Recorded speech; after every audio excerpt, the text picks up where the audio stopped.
I got so much motherfucking design on right now. Break it down, bring it back, make it clap. I got 3 old thoughts, new guap, wear that thing. Bitches on my line, and you know. Halo, perkenalkan, kami dari kelompok 3 akan memaparkan materi tentang aset tak berwujud. Saya Ranju Musa Abidantosi sebagai moderator. Saya Maria Ursula Octavianisa sebagai materi pertama. Saya Febrian Gusnadi Ramatari sebagai pemateri kedua. Saya Sarah Taun sebagai pemateri ketiga. Saya Muhammad Ramdhani sebagai pemateri keempat. Saya Panila Lepora sebagai materi kelima. Saya Renfolin Siskamone sebagai pemateri keenam. Saya Stefania Spialeto sebagai pemateri ketujuh. Saya Aisyah Salal Katiri sebagai pemateri kedelapan. Saya Anjeliani Putri Solai sebagai pemateri kesembilan. Yang pertama mengenai definisi aset tak berwujud. Aset tak berwujud seperti namanya tidak bisa dilihat secara langsung seperti melihat kendaraan atau gedung perusahaan. Namun bukan berarti eksistensinya tidak ada. Disebut juga dengan nama lain intangible aset. Aset ini memiliki meski tak terlihat ternyata sangat penting bagi suatu perusahaan. Kehadiran aset ini akan menambah nilai suatu perusahaan. Jika perusahaan memiliki banyak aset, termasuk aset tidak berwujud, artinya nilai perusahaan pun semakin tinggi. Dalam PSAK nomor 19 tentang aset tidak berwujud, dikatakan bahwa aset ini tetap dapat diidentifikasi, artinya nilai dari aset dapat diketahui dan dikategorikan. Meskipun demikian, aset tidak berwujud tidak bisa dikategorikan sebagai instrumen keuangan. Pasalnya nilai dari aset ini bersifat jangka panjang sehingga pendapatannya pun juga akan diterima di masa depan. Yang berikut terdapat jenis-jenis aset tak berwujud. Ada berbagai macam aset tak berwujud yang perlu teman-teman ketahui. Beberapa di antaranya adalah yang pertama, hak cipta. Contoh pertama aset tak berwujud adalah hak cipta. Hak cipta merupakan hak yang terbilang eksklusif. Pasalnya, hak ini diberikan kepada seorang pencipta terhadap hasil karya yang ia buat. Hak ini bisa diperjualbelikan sesuai dengan kesepakatan yang berlaku. Yang kedua, paten. Aset tak berwujud yang kedua adalah paten. Paten merupakan hak eksklusif atas penemuan di bidang teknologi. Misalnya, biasanya penemuan akan dilakukan selama beberapa waktu tertentu dan juga persetujuan beberapa pihak. Di Indonesia sendiri, hak paten bisa diberikan selama 20 tahun kepada suatu perusahaan. Yang ketiga, franchise. Teman-teman pasti sudah tidak asing lagi dengan kata franchise atau waralaba. Banyak bisnis makanan yang menerapkan sistem waralaba ini. Ternyata, franchise juga merupakan salah satu aset tidak berwujud dari suatu perusahaan atau bisnis. Franchise adalah jenis lisensi yang diberikan kepada penerima waralaba. Yang keempat, merek dagang. Merek dagang merupakan hal yang tak jauh berbeda dari hak paten dan hak cipta. Aset tak berwujud satu ini juga termasuk dalam hak kekayaan intelektual. Biasanya merek dagang hadir berupa desain, logo, atau simbol suatu bisnis atau perusahaan. Simbol tersebut akan memiliki nilai jual serta masa kegunaan yang tidak terbatas. Nah, jenis yang kelima yaitu goodwill. Aset tidak berwujud ini melekat pada bisnis atau perusahaan yang menghasilkan manajemen perusahaan atau reputasi yang baik. Nah, tentunya ini dinilai dari segi pelanggan. Idealnya goodwill juga tidak terbatas umurnya serta tercatat berdasarkan harga perolehan. Jenis yang terakhir yaitu leasehold. Nah, dalam ilmu akuntansi, leasehold dikenal sebagai aset yang tidak bisa disewa.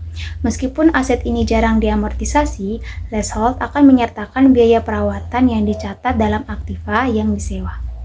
Penurunan nilai aset tidak berwujud atau yang dikenal juga dengan istilah impairment adalah kondisi di mana nilai pasar atau nilai guna suatu aset tidak berwujud jatuh di bawah nilai buku aset tersebut dalam laporan keuangan perusahaan. Aset tidak berwujud adalah aset yang tidak memiliki bentuk fisik seperti hak paten, merek dagang, hak cipta, atau goodwill. Berikutnya, proses penurunan nilai aset tidak berwujud biasanya melibatkan beberapa langkah, termasuk yang pertama, identifikasi indikator penurunan nilai.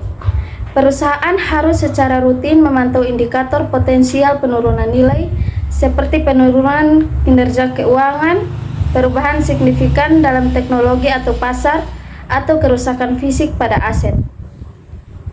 Penurunan yang kedua, pengujian penurunan nilai, yaitu jika ada indikator penurunan nilai, perusahaan harus melakukan pengujian penurunan nilai.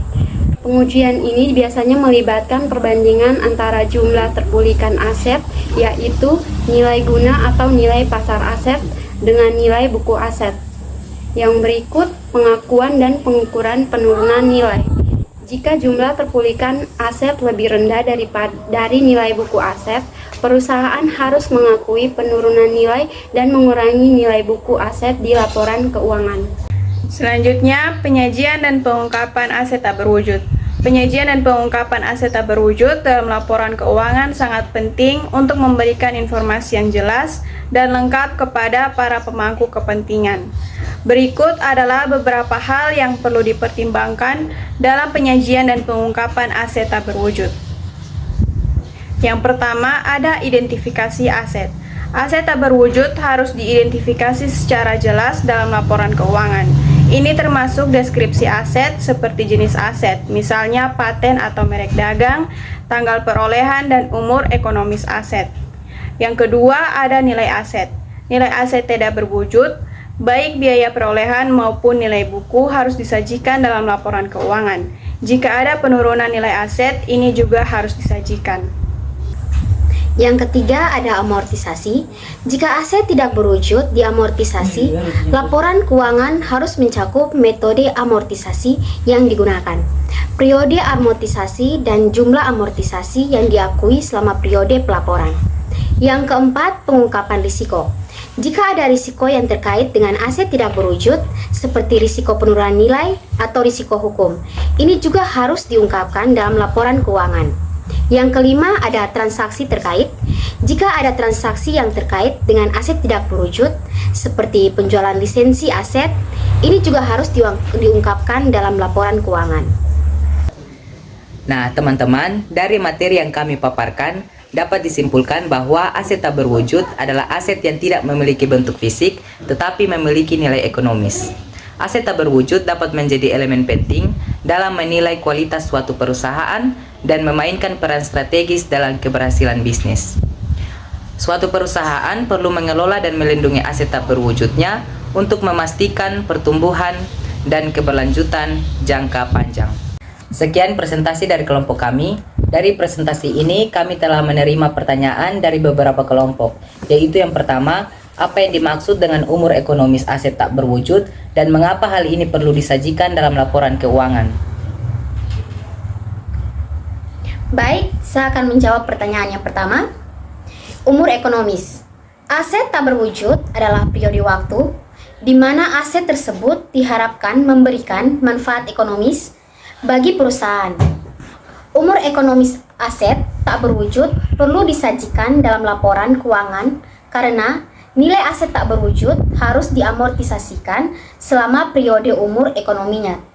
Dengan mengetahui umur ekonomis aset tak berwujud, perusahaan dapat menghitung besarnya amortisasi yang harus dibebankan ke laporan laba rugi setiap tahun. Pertanyaan kedua adalah, apa manfaat dari pengungkapan aset tak berwujud dalam laporan keuangan? Baik, saya akan menjawab pertanyaan yang kedua. Pengungkapan aset tak berwujud dalam laporan keuangan memiliki beberapa manfaat, yaitu antara lain, yang pertama, memberikan informasi yang lebih lengkap dan akurat tentang nilai perusahaan karena aset tak berwujud dapat memiliki nilai signifikan yang tidak terlihat dari neraca.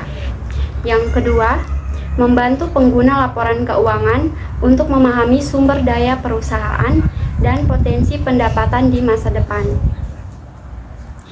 Yang berikut, meningkatkan transparansi dan akuntabilitas perusahaan terhadap pemangku kepentingan seperti investor, kreditor, dan regulator. Pertanyaan ketiga adalah, bagaimana cara menghitung nilai aset tak berwujud? Baik, saya akan menjawab pertanyaan yang ketiga. Cara menghitung nilai aset tak berwujud tergantung pada jenis aset tak berwujudnya. Beberapa metode yang umum digunakan adalah yang pertama, goodwill. Nilai goodwill dihitung dengan mengurangi nilai pasar, total perusahaan dengan nilai pasar aset, dan kewajiban perusahaan. Selisih di antara keduanya adalah nilai goodwill. Yang kedua, hak paten, merek dagang dan hak cipta. Nilai aset tak berwujud dihitung dengan mengurangi biaya akuisisi atau pembuatan aset dengan nilai residualnya. Selisih di antara keduanya adalah nilai aset tak berwujud.